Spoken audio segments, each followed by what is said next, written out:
Bonsoir chers téléspectateurs et bienvenue à l'Express des écrans noirs, la quotidienne. Nous serons en duplex avec Sebri. Il va nous proposer un élément qui revient sur l'ambiance qui prévaut au village du festival. Mais avant, prenons tout de suite ce reportage qui va vous emmener dans les méandres des films en compétition au Festival des écrans noirs.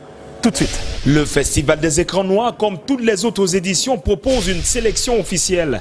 Cette expression technique liée au cinéma traduit le fait que le festival retienne un certain nombre de films parmi un ensemble de candidatures déposées au préalable quelques mois avant le début de l'événement. Dans le cas d'espèce, en juin 2017, la sélection des écrans noirs est faite, proposant des films en compétition. Pour cette édition, près de 66 œuvres cinématographiques venant de 26 pays de la planète sont sélectionnés, repartis en 9 catégories, notamment les fictions, longs métrages international, où l'on retrouve Live Point d'Achille Brice récemment en compétition au FESPACO. Suite des catégories avec le documentaire international, la fiction court métrage international, le documentaire Afrique centrale, la fiction long métrage camerounais, le documentaire camerounais, la fiction court métrage camerounais, la toute nouvelle catégorie série avec en compétition Aïssa du Camerounais Jean-Roch Patoundem. Dernière catégorie, le panorama. Les films faisant partie de la sélection officielle sont projetés tout au long de la semaine au festival et les résultats sont connus au soir de la cérémonie de clôture. À présent, chers téléspectateurs, prenons Sebri Godian en duplex qui est au lieu du festival. Il va revenir sur l'ambiance qui prévaut de ce côté. Sebri. Tommy, tu peux bien le remarquer, il y a du show ici sur le site du festival Écran Noir. L'ambiance nous a intéressés. Nous avons donc pris sur nous de visiter le festival en mode nuit.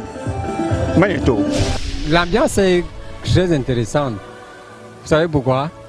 Pourquoi? Parce qu'il y a les brasseries. Un qui ne boude pas son plaisir au village des écrans noirs en mode nuit.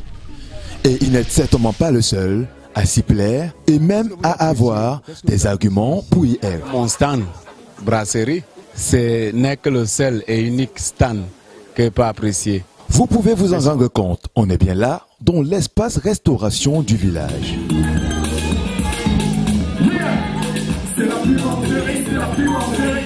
Une ambiance surchauffée au rythme d'une kyrielle de prestations artistiques et nous voici dans l'espace détente du village qui a bien de quoi apprivoiser les désirs des festivaliers en quête d'ambiance chaude.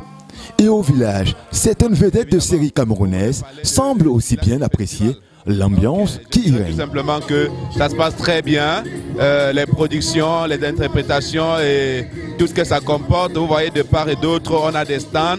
Donc ça veut dire qu'il y a de l'affluence un peu de partout. Très bonne ambiance, même s'il y a des petits couacs. Le village, c'est aussi bien entendu les exposants. Eux qui peuvent bien faire du chiffre grâce à l'ambiance au village. L'ambiance jusque-là était un peu calme par rapport à ce que je m'attendais. Non, c'est bien, c'est très bien. Même si tout le monde semble afficher une satisfaction au village, il n'en demeure pas moins qu'il y en a qui peuvent en trouver un bémol. Améliorer l'emplacement du podium central par rapport au public qui est là. Pour au moins améliorer les horaires, ramener ça à partir de 17 h pour qu'on puisse avoir autant de personnes que maintenant. De toute évidence, de la part du comité d'organisation, l'ambiance est ce qui manque le moins au village. Tout va bien, l'ambiance est chaude et les gens s'amusent bien, les films, le déroulement se passe bien. C'est tout pour l'Express des écrans noirs, la quotidienne. On se retrouve demain pour une autre édition. Sur ce, garde le sourire, quoi qu'il advienne.